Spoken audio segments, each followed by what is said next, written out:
विधायक आलोक चतुर्वेदी द्वारा लोगों को भोजन व्यवस्था जो शुरू की गई है चाचा की रसोई के नाम से, उसको लेकर आज हम चाचा की रसोई में मौजूद हैं, जहां पर हमारे साथ विधायक आलोक चतुर्वेदी मौजूद हैं। उनसे सीधे जोड़ते हैं आपको और बात करते हैं कि किस तरीके की ये प्लानिंग है, कैसे ये सोचा है और आज जो पत्रकारों ने यहाँ पे आके खाना परोसने का काम किया है उस पर लेकर चाचा का क्या कहना है।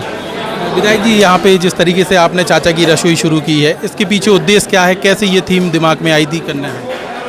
चाचा की रसोई परम पूज्य दद्दा जी के जब मैं सानिध्य में रहता था और दद्दा जी हम लोगों से सदैव ये कहते थे कि सबसे बड़ा कार्य है भूखे को भोजन और प्यासे के अगर हम कंठ गीले कर दें तो इससे बड़ी नारायण सेवा कोई नहीं होती। ये मन में विचार चलते रहते थे। इसी बीच में बागेश्वर धाम महाराज जी, पंडित धीरेन्द्र कृष्ण शास्त्री जी भी, उनके भी सानिध्य में जब हम लोग रहते हैं, उन्होंने इस कार्यक्रम को गति देने का काम उन्होंने आगे बढ़ाया और उनकी इच्छा ये थी कि जिस तरह से चाचा यहाँ बागेश्वर धाम में मां अन्नपूर्णा का प्रसाद का वितरण होता है, अगर छतरपुर में भी ये हो जाए तो बहुत अच्छा रहेगा।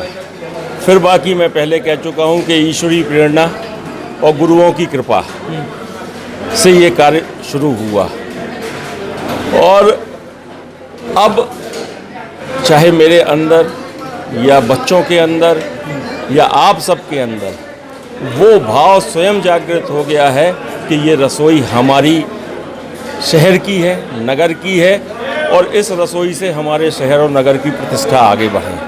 और आप देख रहे हैं कि हर समाज, हर वर्ग, हर संगठन यहाँ पर आके सेवा भाव से यहाँ आके 2 घंटे अपनी सेवाएं देता है।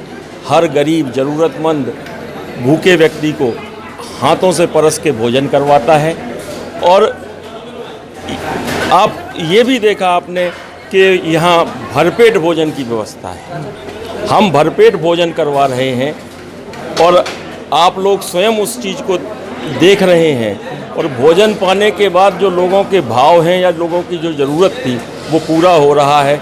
इससे बड़ा और मैं क्या कहूँ कि ये जो माध्यम में मुझे बनने का मौका मिला और ये पूरा हो रहा है। 1.25 माह करीब हो चुके हैं ये रसोई को चलते हुए। रोजाना कितने लोग शामिल होते हैं? करीब 800 से 1000 लोग लगभग, कभी ऊपर भी हो जाते हैं, कभी नीचे भी, लेकिन एक एवरेज में हम 900-1000 लोगों का ये मान के चले कि यहाँ लोग भोजन करते हैं। विधायक जी, बहुत बड़ा काम है, जिस तरीके से हम देख रहे हैं कि इसमें बजट भी बहुत लगता है, तो आर्थिक मदद के रूप में कोई और भी आता है कि सिर्फ आपके द्वारा पूरा काम नहीं, अभी इसमें कोई किसी का जन सहयोग नहीं लिया गया है और ये निजी व्यय पर ही बच्चों के द्वारा किया जा रहा है। और जब तक मुझ में सामर्थ्य है, क्षमता है, तब तक मैं इसे स्वयं ही चलाऊंगा और अगर ज़रूरत पड़ेगी तो मैं अपने शहर वासियों से और शहर के लोगों से, मुझे पूरी उम्मीद है कि अब ये रसोई शुरू हुई है, सिलसिला बंद ना, अब बंद नहीं होगा। हमारे शहरवासी, नगरवासी अगर ऐसी आवश्यकता पड़ी तो इसको चलाएंगे। जब तक मुझ में सामर्थ्य रहेगा ये बंद नहीं होने देंगे। अच्छा, हमारे मन में एक सवाल है कि जिस तरीके से लोग अपने जन्मदिन को या शादी की सालगिरह को या कुछ ऐसे इवेंट होते हैं उसको दूसरी जगह जाके करते हैं, यहाँ करने का प्लान करते हैं, तो ऐसा कुछ है क्या अपन कर सकते हैं? अभी इस सब में विचार नहीं किया है। पहले इसको एक तरीके से स्थापित कर लें।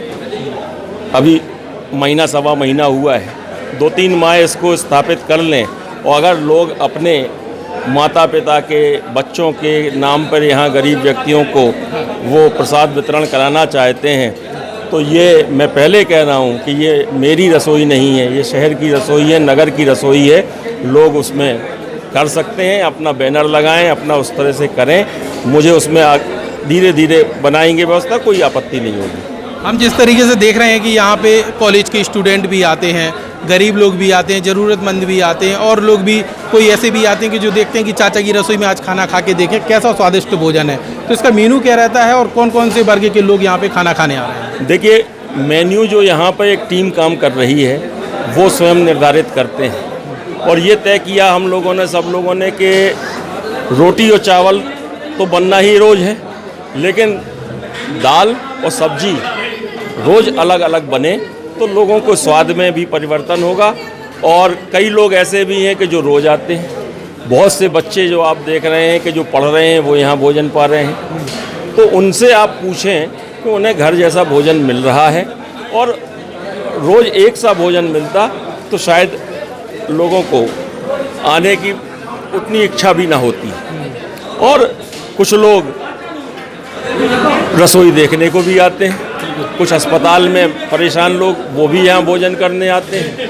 ये हर वर्ग के लिए रसोई खुली है, हर वर्ग यहाँ भोजन पा रहा है और मेरा यही प्रयास है कि निरंतर लोग आएँ, भोजन प्रसाद पाएँ और मुझसे जितना बनेगा मैं सेवा करूँगा। कुछ विकलांग हैं, असहाय हैं, जो यहाँ तक चल के आने में दिक्कत है, जैसे मान लीजिए वो गेट के पास आ गए, अब यहाँ अंदर तक नहीं आ पा रहे, तो उनके लिए कोई ऐसी व्यवस्था कि वो वहाँ जाके खाना खा निश्चित रूप से अपन उनको बाहर तक थाली पहुँचाएंगे। अगर अंदर नहीं आ पाने की स्थिति में होंगे तो हमारा उद्देश्य और ध्येय ये है कि उस व्यक्ति को हमें भरपेट भोजन कराना है।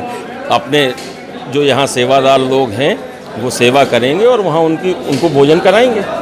यहाँ पे जिस तरीके से लोग हर समाज के लोग रोज़ाना आते हैं, अपनी सेवा करते हैं, आज कौन आया है और इसके पहले कौन कौन से समाज ने यहाँ पे आके सहयोग किया है? मैं जहाँ तक मुझे जानकारी है यहाँ पर गहोई समाज भी आ चुका है, जैन समाज भी आ चुका है और अनेक वर्ग समाज के, यादव समाज भी आया है, पटेल समाज भी आया है। सभी समाजों के लोग यहाँ निरंतर आ रहे हैं और आज शहर के पत्रकार बंधु यहाँ आए हैं और अपनी सेवाएं भी दे रहे हैं और साथ ही साथ अभी तक जो कुछ सुन रहे थे उसको अपने आँखों से देख रहे हैं और स्वाद लेके वो ये भी बताएंगे कि रसोई के भोजन कैसा है और लोगों को किस तरह का भोजन मिल रहा है। इसमें कोई कमी होगी तो निश्चित रूप से उसमें सुधार भी किया जाएगा। बहुत बहुत धन्यवाद। तो ये थे हमारे साथ छतरपुर विधायक आलोक चतुर्वेदी, जिन्होंने बताया कि किस तरीके से रसोई चाचा की चल रही है और यहाँ पे सेवा भाव किया जा रहा है। आज छतरपुर शहर के तमाम पत्रकारों ने यहाँ पे आके शिरकत की है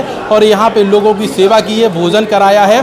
यहाँ पे आप तस्वीरें देखिए कि किस तरीके से लोग यहाँ पे आकर स्वादिष्ट भोजन का आनंद ले रहे हैं, चाहे वो पत्रकार हो, समाज सेवी हो या किसी भी समाज में काम करने वाले व्यक्ति हो, आम जनता हो, गरीब हो, असहाय हो, विकलांग हो, कोई भी हो, सबको यहाँ पे भोजन करने के लिए निःशुल्क व्यवस्था की गई है।